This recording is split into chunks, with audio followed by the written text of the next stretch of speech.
Un feliz miércoles 6 de enero, día crítico, crítico por lo que representa en esa transición sin sobresaltos en Estados Unidos, lo que estaremos viendo en el Congreso, un trámite, un proceso que está liderando, porque así lo establece el protocolo del vicepresidente Mike Pence, con un presidente Donald Trump que está reacio a aceptar la derrota, y en una jornada en la que se están definiendo lo que sería la mayoría o no en el Senado de quién es, si es de los demócratas o es de los republicanos.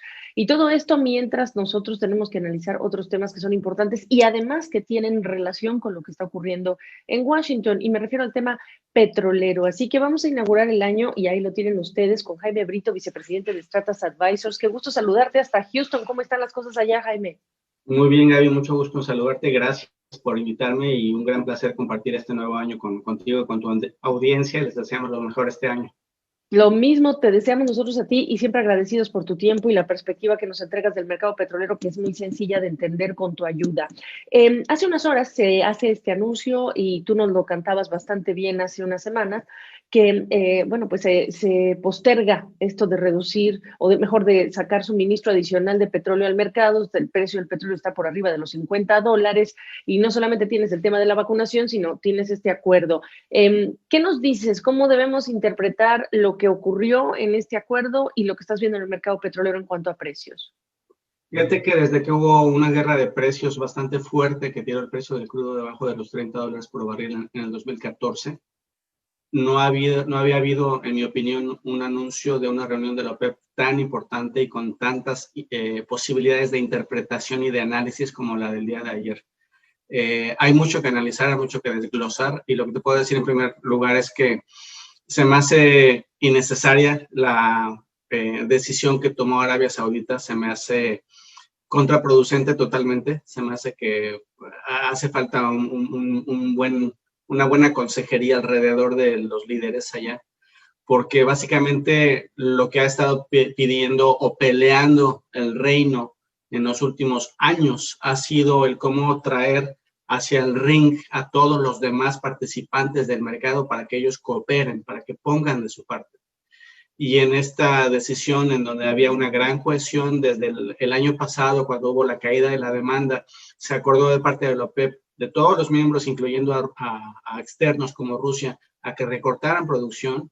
Resulta que la decisión de Arabia Saudita es de no incrementar dentro del contexto de la OPEP más la producción para los meses de febrero y marzo, pero ellos unilateralmente y voluntariamente recortan 1 millón de barriles por día extra por su parte, lo cual contradice todo lo que han hecho ellos los últimos 6 años al menos, y les da esa posición de debilidad respecto a los rusos, que por cierto tienen la oportunidad de parte del acuerdo de incrementar producción en febrero y marzo.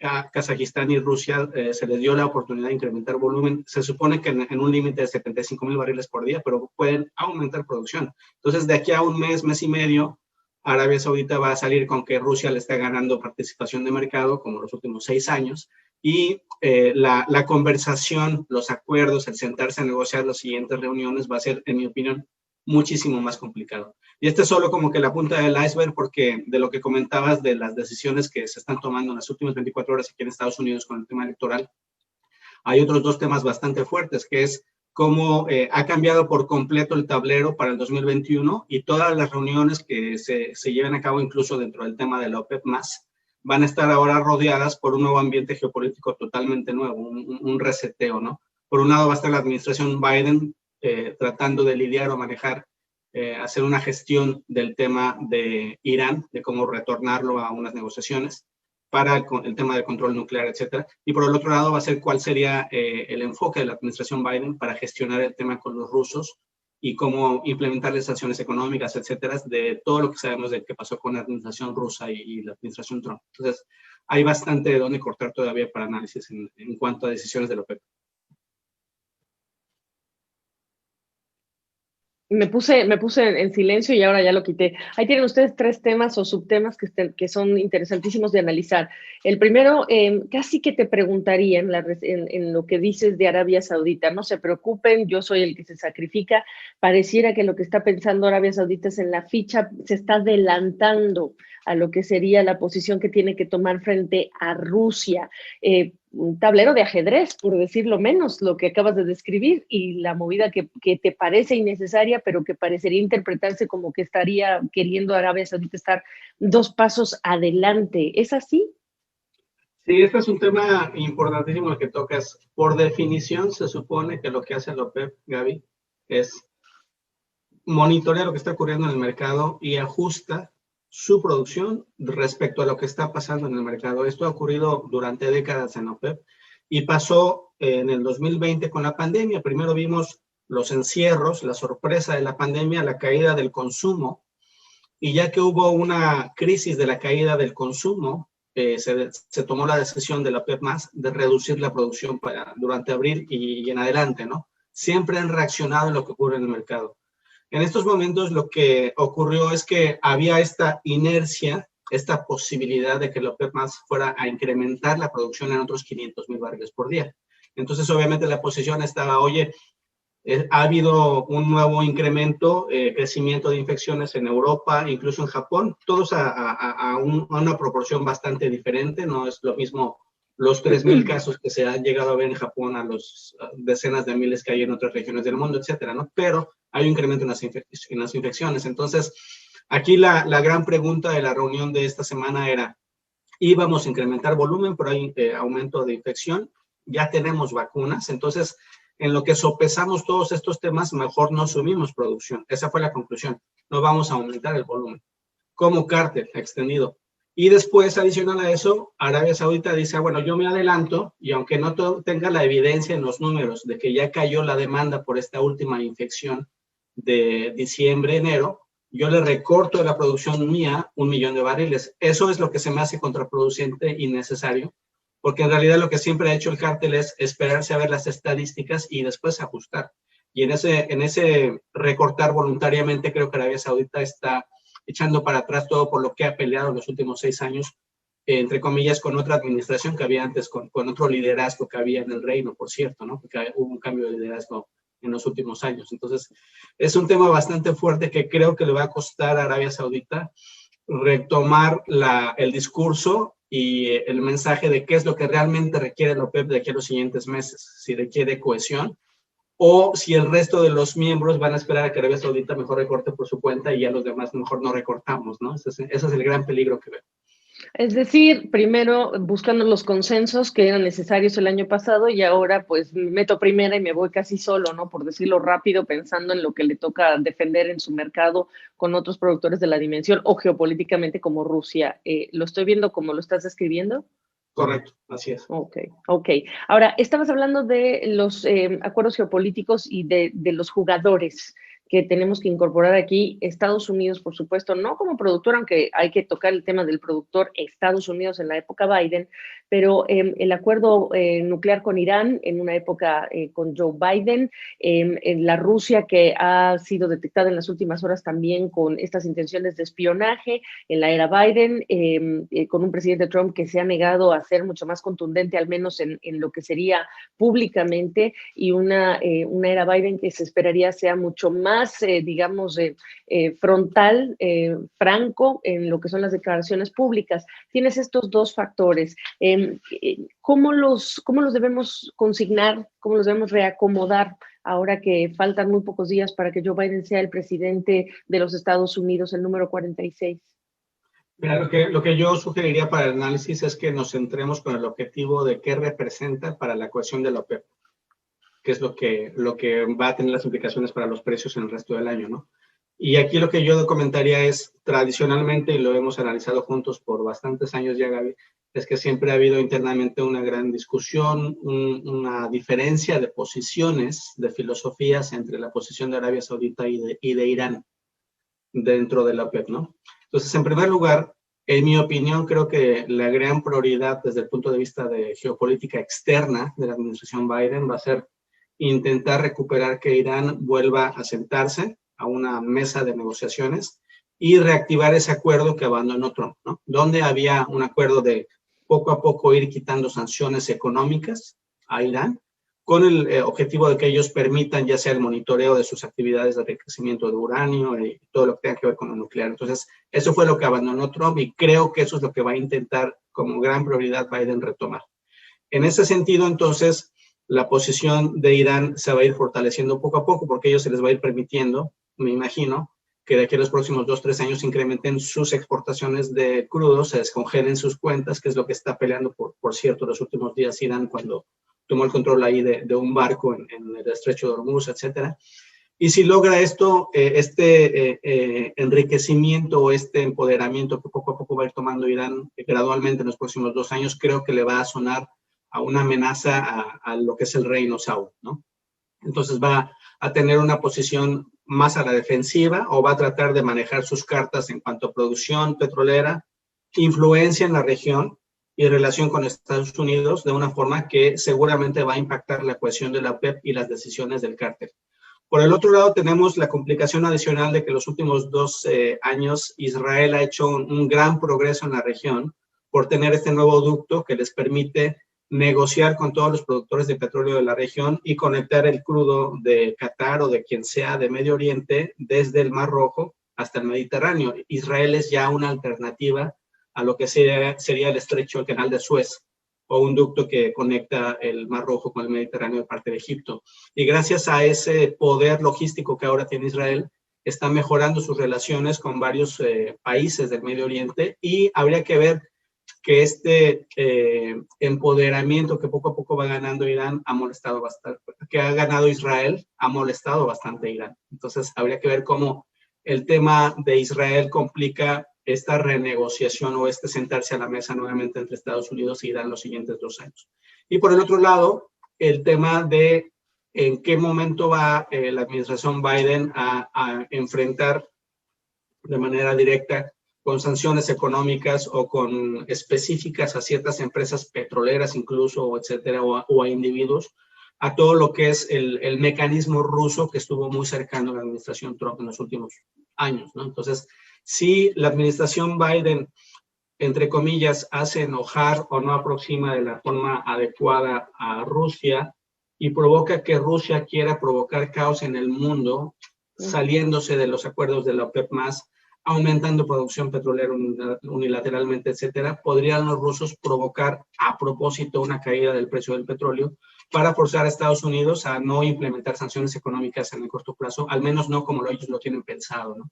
Entonces es realmente, en cuanto a la geopolítica que hemos seguido juntos más o menos desde el 2004, Gaby, es realmente el tablero de ajedrez más complicado y más enmarañado que vemos en cuanto a cómo van a estar las decisiones de aumentar producción o de mantener producción de la OPEP en este año. Es realmente un contexto geopolítico bastante difícil y creo que la administración Biden va a ser la clave fundamental, dependiendo de qué actividades o qué prioridades ejecuten, si le van a dar la oportunidad a Saudi Arabia, a Irán, a Rusia, de mantener cierta cohesión dentro del cártel, o si cada quien va a tratar de presionar por su cuenta en este frágil acuerdo de la OPEP. Te voy a hacer una pregunta que puede ser injusta hacértela, Jaime, pero te la voy a hacer apelando a tu análisis técnico para que se entienda la intención de mi pregunta. Y para cerrar, te voy a pedir que le digas a la gente por qué a mí esto me importa, si mi país es productor o si es consumidor de petróleo en América Latina. Y con eso te pediría que cierres. La pregunta justa o injusta es, entonces lo que hizo Donald Trump permitía mejor cohesión de productores tan relevantes como Rusia, con Arabia Saudita, con Irán. Yo creo que lo que hizo por coincidencia o de manera indirecta permitió alinear los intereses de Arabia Saudita, de Irán y de Rusia en lo que ellos pudieron en su mejor cohesión posible que a ellos mismos les convenía. Es decir, Irán nunca estuvo contento con lo que ocurrió en la administración Trump y a ellos se les congelaron cuentas, se les impidió exportar petróleo, etcétera, que es algo que ya había ganado terreno en la administración de Obama. Entonces, obviamente, Irán no estuvo nada contento, pero si ellos no entraban a los acuerdos de la OPEP el año pasado, el precio del crudo hubiera caído muchísimo, ¿no? Y no le convenía meterse en un enfrentamiento militar con Estados Unidos, etcétera. Entonces, no es solamente lo que hizo la administración Trump, sino también lo que cada uno de los países tenían que haberse alineado en su momento para su mejor interés. Pero habiendo dicho esto, lo que definitivamente, y ya está presionando Irán desde hace un par de semanas, definitivamente urge, va a ser tomar una decisión respecto al tema de Estados Unidos, nueva administración Biden e Irán. Se le van a permitir quitar las sanciones que le impuso Trump, seguir exportando como lo había permitido Obama, etcétera, etcétera. Eso creo que va a ser lo que defina la agenda petrolera y de lo más los siguientes 3 meses, en definitiva. Y de eso va a depender que Rusia, porque Rusia como miembro del Consejo General de la ONU y que tiene que confirmar o estar de acuerdo, aceptar cualquier acuerdo que se pudiera hacer con Irán, ¿no? Rusia va a tener que estar, digamos que contento o satisfecho con lo que la administración Biden les plantee para poder o querer aceptar el acuerdo con Irán. Entonces, Biden no puede ser, en mi opinión, tan frontal con Rusia en los primeros 3 meses, mientras no más o menos salde el tema con Irán. Y ya después de eso, si impone sanciones a los rusos, a lo largo del resto del 2021 hay que ver si los rusos siguen tomando una posición de cohesión dentro de la OPEP o se salen del rodeo, ¿no? Y empiezan a aumentar producción, competir con los saudis y vuelve a haber otra guerra de precios. Entonces, sí creo que es una maraña bastante complicada que no necesariamente significa que Trump crea unas mejores condiciones, ¿no? Exacto, exacto. Qué bueno que me lo dices así. Tu último comentario entonces, Jaime, para quienes te ven, te escuchan desde América Latina. Bueno, básicamente, en primer lugar, todos los que son exportadores de petróleo, es muy importante conocer que, aunque hay todavía un acuerdo de la OPEP para mantener precios estables y altos, de hecho ya estaban rondando los $54 por barril, el riesgo de la volatilidad es, en mi opinión, 2 o 3 veces más grande que el año pasado. O sea, estamos hablando de que el precio del crudo en los siguientes 2 meses podría muy fácilmente variar entre $58 y 30 o menos. Entonces, el rango de sorpresa que podría tener la volatilidad de precios va a ser mucho más amplio, en mi opinión, los siguientes 2 meses particularmente, que en mi opinión es donde se va a definir, digamos que el futuro del 2021, los siguientes 2 meses son cruciales. Entonces, desde ese punto de vista, recomendaría que sus programas de producción, de inversión, de exportación de México, de Colombia, de Argentina, etcétera, consideren que va a haber una gran volatilidad y que es fundamental que tengan un programa comercial con sus clientes. Por ejemplo, si tienes clientes en China que te están comprando crudo colombiano, argentino, brasileño, que tengas un acuerdo, un contrato de largo plazo, que creo que en estos momentos es lo que más conviene a los países, tener contratos firmados y no vender transacciones diarias de oportunidad, que es la otra forma como se vende petróleo en América Latina, ¿no? En este momento creo que una estrategia comercial de contratos es lo que mejor conviene, aunque sean contratos de 6 meses o de 1 año nada más. Por el otro lado, todo lo que tiene que ver con el movimiento de los precios de los combustibles, todos los que importan combustible, Chile, Argentina, México, etcétera, que importamos gasolinas y diésel desde los Estados Unidos u otros mercados hacia nuestros países, la volatilidad de estos precios va a ser gigantesca también, porque siempre cuando cae el precio del petróleo sube el precio de la gasolina o diésel, lo siguen con ciertas particularidades individuales de cada combustible, ¿no? O sea, el precio de la gasolina normalmente se debilita mucho entre marzo y abril, y ya para mayo y junio comienza a subir de manera anual, siempre hace lo mismo. El precio del diésel se fortalece mucho cuando hay frío en los inviernos, pero se debilita bastante si no hay frío, que es lo que pasó en Estados Unidos los últimos 2 meses, etcétera. Entonces, lo que sí es importante que sepan es que cuando hay un mercado con mucha volatilidad de precios, hablando de gasolinas y diésel, cuando tú eres un importador en América Latina o un participante de la cadena de suministro o un gasolinero, como les llamamos en México, si tú compraste a este precio y en lo que te llegó tu barril hasta la estación, ya el precio internacional está por acá, ya perdiste, ¿no? O sea, puede haber semanas en que si no hay una estrategia comercial de compras adecuada, que esté consciente de todas estas variaciones de precios, podría haber bastantes pérdidas en el sector de la cadena de suministro de importación de combustibles. Entonces, sí es bien importante más que nunca que tengan servicios de ayuda, de consultoría, de información, de gente que tenga experiencia en estas cosas y que les pueda ayudar con la mejor toma de decisiones comerciales en América Latina. Pues ahí lo tienen, la primera reunión del año de la OPEP, las sorpresas que llegaron con Arabia Saudita en una era de Joe Biden en la que lo que suceda con Irán, con Israel y con Rusia va a ser crucial para entender la cohesión futura de este grupo, algunos miembros de la OPEP, otros fuera de la OPEP, pero es el grupo OPEP Plus. Jaime Brito, un excelente año. Hoy es Día de Reyes, por cierto, esperemos que te hayan traído muchas cosas y te mandamos un abrazo. Estamos en contacto. Muchas gracias, hasta luego, seguimos en contacto.